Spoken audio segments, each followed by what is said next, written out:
Welcome to this webinar entitled Public Health Surveillance in the Light of COVID-19, Current Challenges and Future Directions. My name is El-Khatib. I am an epidemiologist by training and an associate professor in global health. But here I am in my capacity as the founder of the Facebook group called Epidemiologists. I would like to welcome 4 panelists: Dr. Ahmed Ogwell Uma, Deputy Director at Africa CDC, Dr. Samira Asma, Assistant Director General, WHO for Data Analytics and Delivery for Impact, Dr. Anastasia Faris, Infectious Diseases Epidemiologist at ECDC, and Dr. Barbara Niega Garcia de Goulart, Professor at Universidade Federal do Rio Grande do Sul, Brazil. The details for each panelist is shared below in the description of this video. I highly encourage the viewers to follow them on social media as well. For the session today, I have prepared one paragraph in relation to the topic for public health surveillance in the light of COVID-19. Each panelist will have the chance to talk about their perspective and views about this topic. No follow-up questions are made, but of course, any additional thoughts from the panelists are always welcomed. So now let us begin. Public health surveillance since the beginning of the COVID-19 pandemic, there has been many public health agencies in low, middle, and high-income countries faced the following difficulties: establishing a population-based surveillance systems to deliver reliable and timely data on COVID-19, maintaining high testing and contact tracing capacity, providing data that are comparable across a range of indicators for the countries. So from your experience and your perspectives, what to do to support the current public health surveillance systems, and what are the learning lessons for the future pandemics? Who would like to start? I think Samira should go first. Hi, Samira. Good to see you. Hello, brother. How are you? So well. good to see you. I'll give it my best, but I'm sure the distinguished panels will have a lot of interesting updates to add.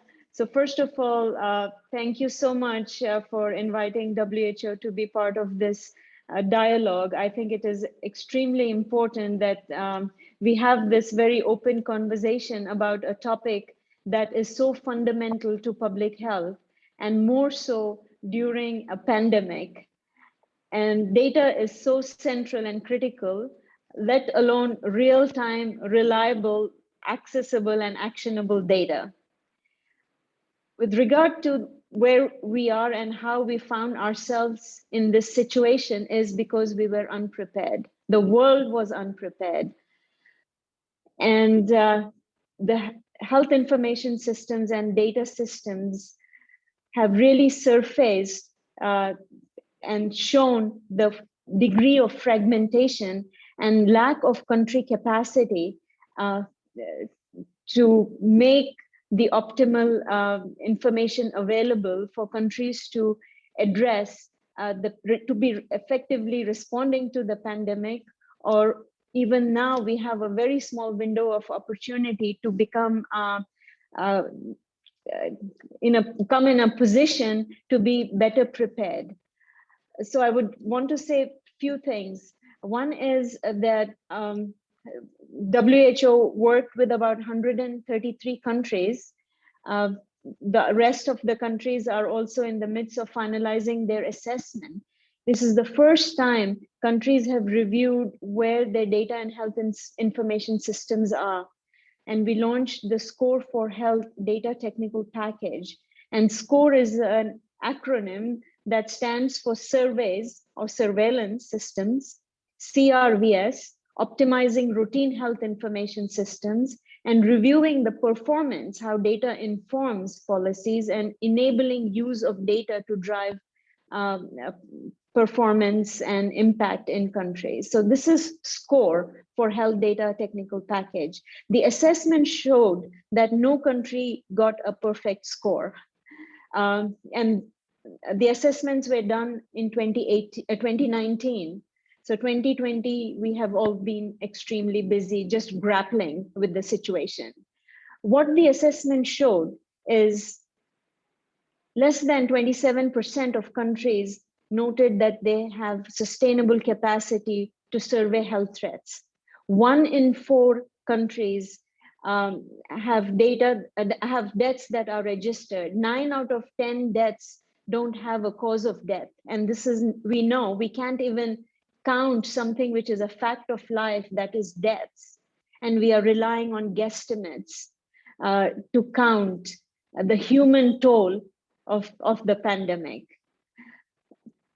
Routine health information systems are so fundamental for us to be better prepared and deploy the resources that are needed, oxygen, intensive care beds, and we have been caught by a surprise. WHO also does, through an IHR international health review, as well as a joint external evaluations, depending on the countries, the preparedness capacity. So what we have noted thus far was that many countries that showed up as green, meaning have high preparedness capacity, the pandemic has really demonstrated that many of the world map was in fact colored red, means that they were not prepared. So where did we go wrong? So a couple of impressions is fragmentation at all levels. There was one report coming from the United States that many states in the US were relying on fax machines to report on cases and deaths.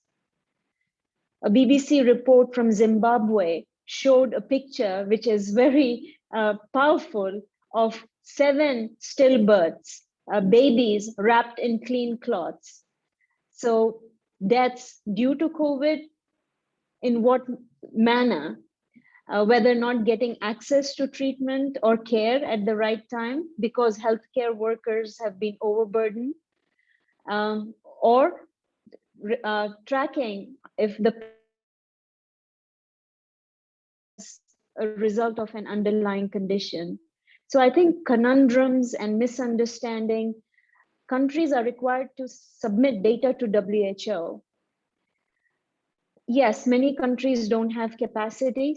Many countries do have capacity, but also, to be very honest, from WHO's end, where we prepared to access the data from countries in a secure manner. So WHO is now embarked on having a World Health Data Hub so that countries have a secure way of depositing the data.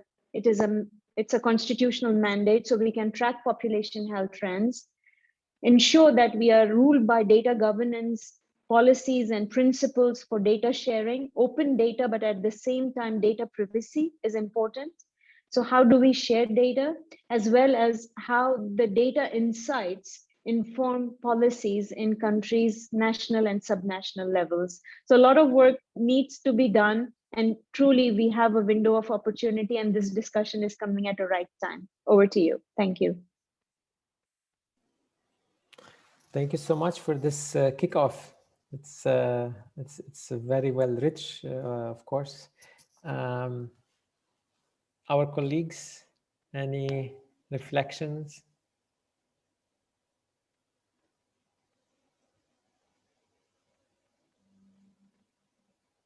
I can talk now. Please. As everything my colleague told, on the other hand, the pandemic brought a great opportunity to use technology that already exists. And here in Brazil, and especially in the south of Brazil where I live, we could use our best staff in the public health system and in the management of the pandemics to rise. Just a minute that I wrote everything. To collect real-time data on the number of, for example, exams available at each service and at each level of care. In the case of Brazil, that we have a country of continental dimensions with a huge population of more than 200 million people and important disparities, it was a huge goal. In addition, it was possible to identify data on hospital resources, professionals, disparities in relation to the number of estimated and identified cases, among others. And we could share information in real time with other professionals and even with the journalists and with the press. Here in the south of Brazil, we worked a lot from Sunday to Sunday, almost 24 hours a day, university, public services, government, to really do the best that we could to do all of this. I think that the pandemics will bring a great opportunity to leave something good, if it's possible, to our population and to the system, to the public system here. We had in the country big problems, but I think at the end, looking back, we will have great things that we could share with other countries and other states here in Brazil.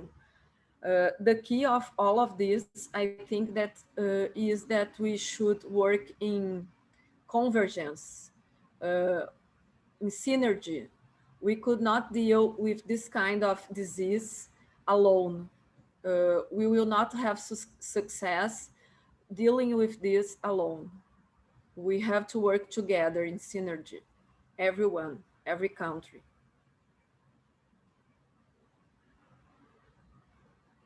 I don't know if I was understood.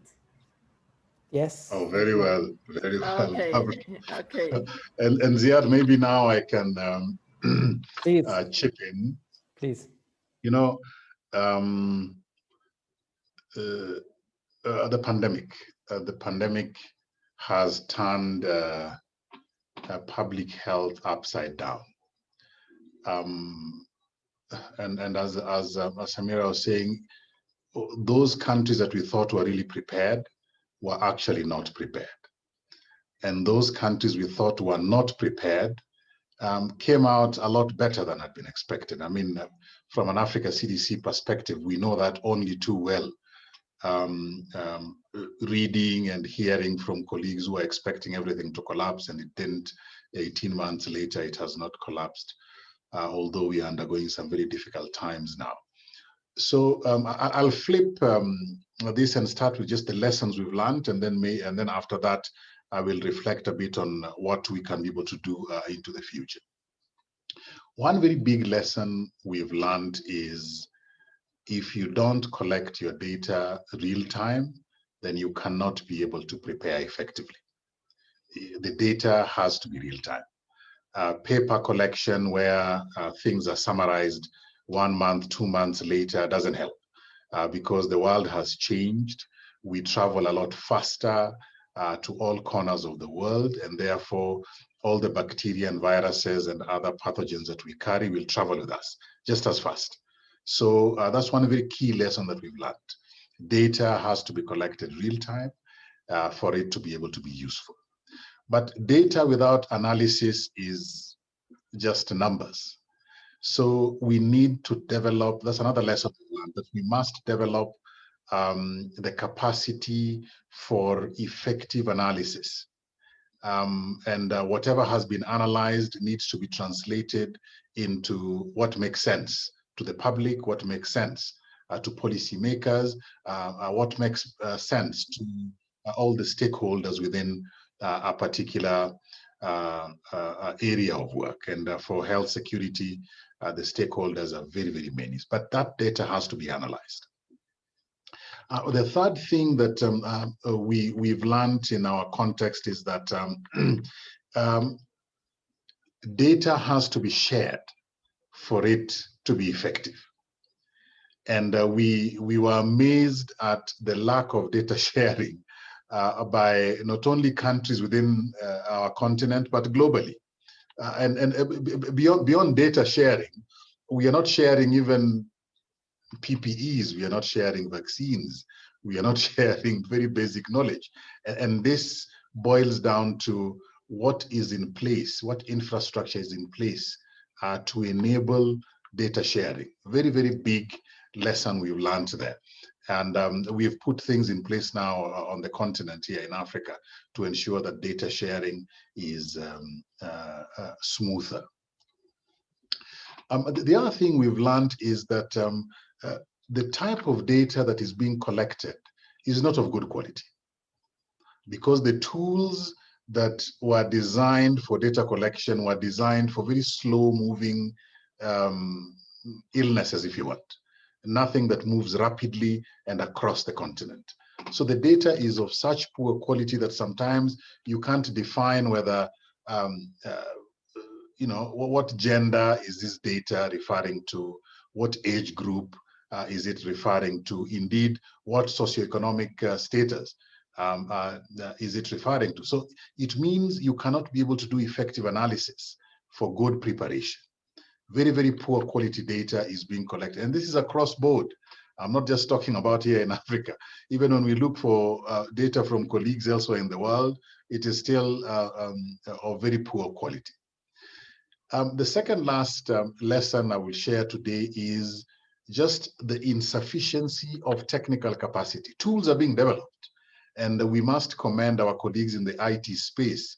They have developed tools for literally everything, including the almost magical, you can test yourself if you have COVID using your phone app or something like that.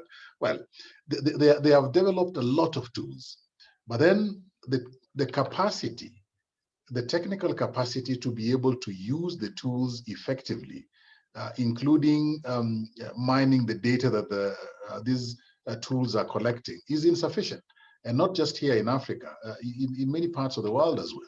Very insufficient data, I mean, very insufficient technical capacity to be able to fully utilize the tools that are being developed. And finally, the lesson we learned is that we do not have enough capacity to do good surveillance work. Not just epidemiologists, but also the whole support system that goes with good disease intelligence work in the community is just not there. And for example, in Africa, I think it's WHO that recommends that for every 200,000 or so population, you need one disease intelligence officer, an epidemiologist, so to speak. And looking at Africa with 1.2, 1.3 billion, but I suspect it's more than that, we need at least 6,000, 6,500 qualified epidemiologists. Right now on the continent, we have barely 2,000, which means we are not reaching where we are supposed to be. So workforce is lacking in a very big way. And in fact, even the workforce that is there and performing some of the work for disease intelligence that needs to be done by experts end up being community health workers. They end up being the nurses in the dispensaries, and it's just the wrong cadres doing work that is extremely, extremely important for preparedness and response. So these are some of the lessons that we've learned. So what do we think? What do we think should be done? And I'll summarize this very quickly into what we at Africa CDC are calling the new public health order. And our new public health order has 4 components there.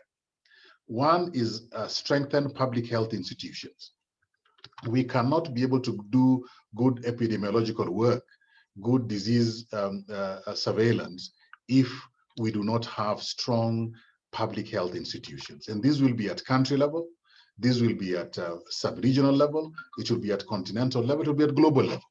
And these institutions must be appropriately resourced. You don't put an institution and then you starve it of resources and power, like what is happening with WHO now globally. We have a huge institution, good machinery, but then when the time comes to make serious decisions, interesting countries will run away from those decisions. They'll not be able to work with the institution.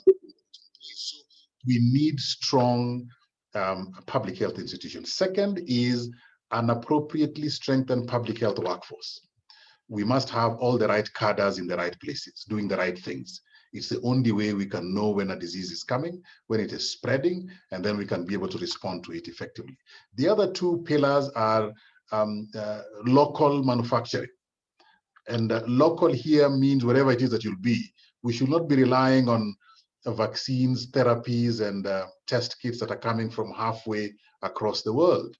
The time has changed. We need to do it ourselves.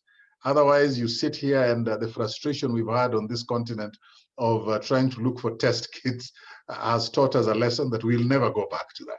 This we've promised ourselves, from the lowest, like myself, to the highest, like our heads of states. We must fix it. There is no other way. And then the final pillar in our new public health order is respectful and action-oriented partnerships. And here, partnerships that are based on priority work, but partnerships that are based on someone else's priority will never be able to work. So when we go into a community, wherever it is in the world, we must first address what their priorities are before we come in with what may be ours. So these are some of the things that we see as a way of supporting a good public health surveillance systems, so that tomorrow when any outbreak or any, God forbid, pandemic is coming, we can be able to see it early, and then we respond effectively in a very organized manner. Over. Thank you so much.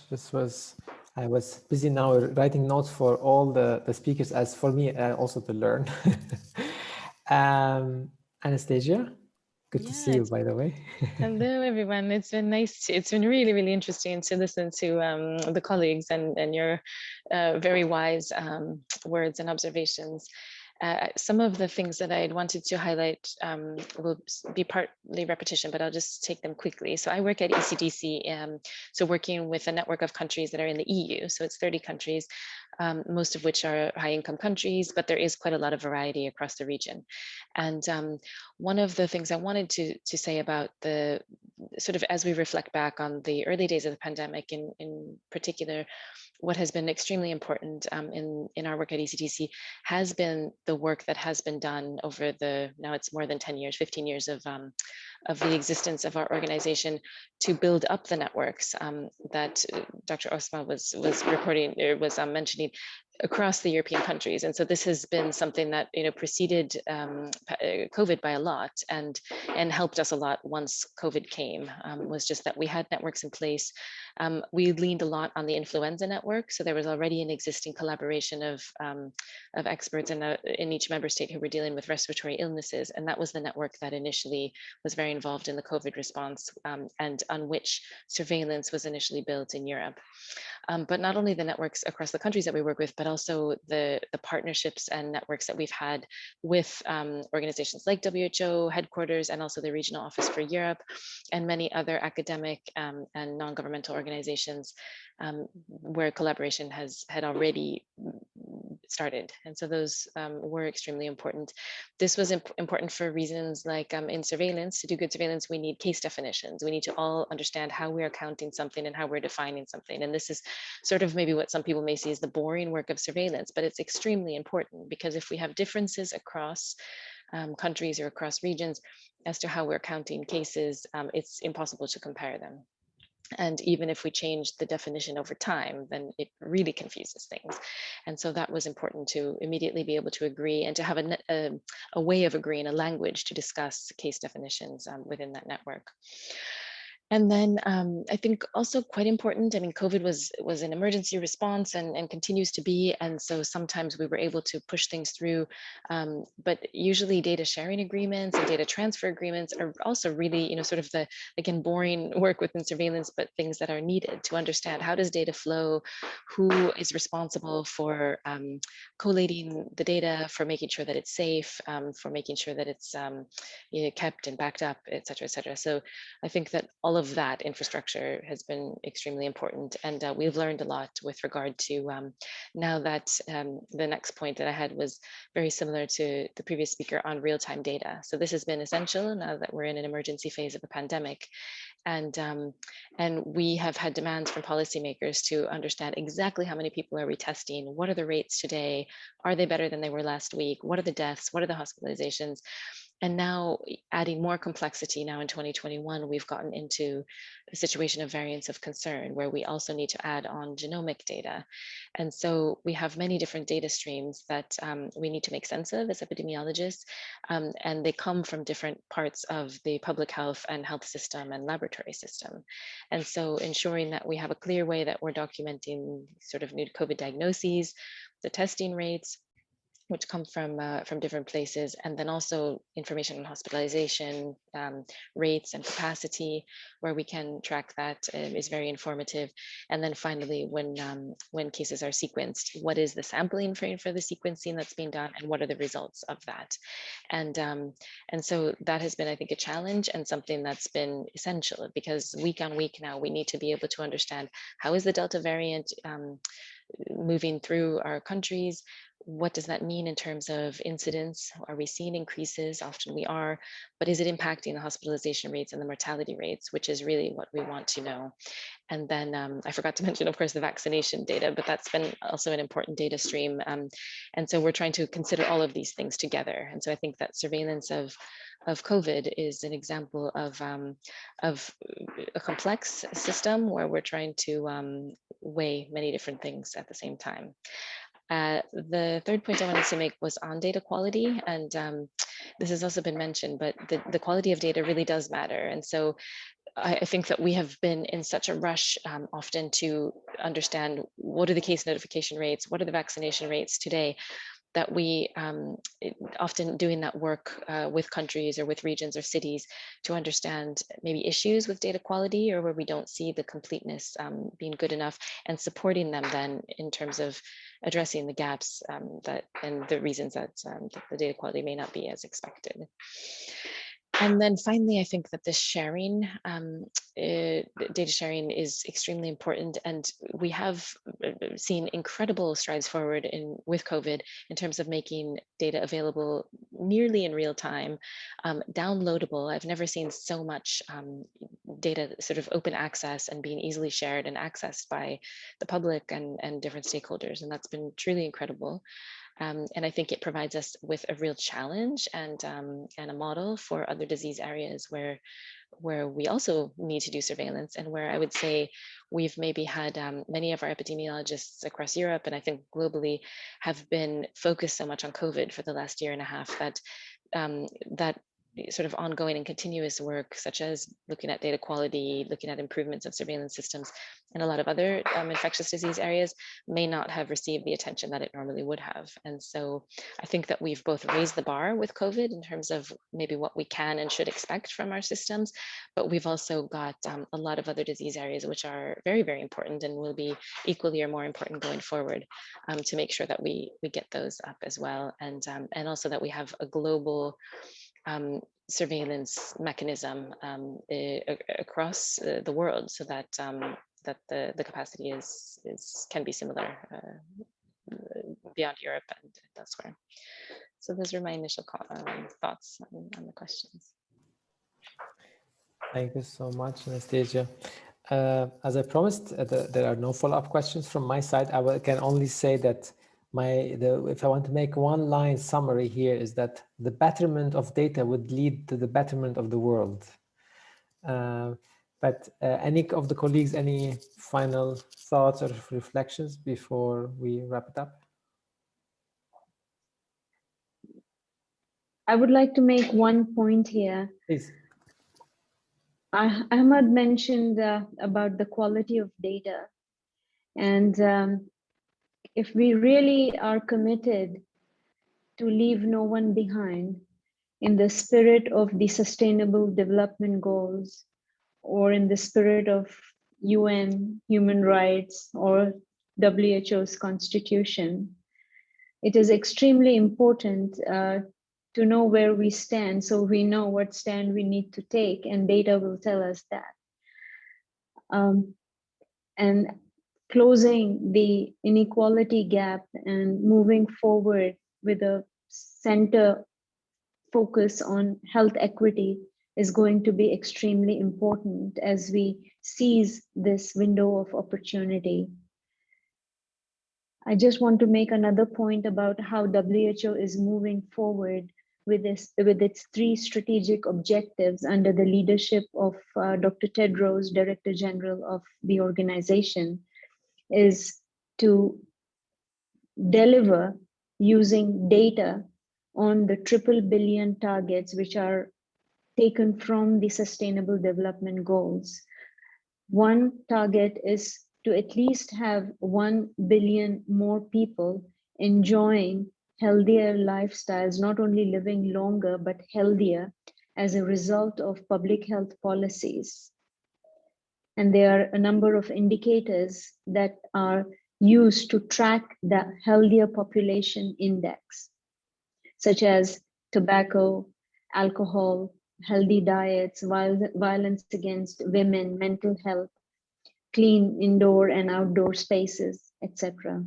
The second is to have at least 1 billion more people have access to universal health coverage without incurring financial hardship, as we very much know that out-of-pocket expense is a reason for expanding the gap in inequalities. And governments have the ability to move forward with universal health coverage. The third pillar is to have at least 1 billion, but now the whole world, to be better prepared when an emergency strikes. So these are coined as the 3 billion targets to be met by all countries by 2025, sorry, which is 5 years from 2030. And if we make sure we count everyone around this billion concept, is to ensure that we are accountable as an organization, as a nation, as an institution, as an individual.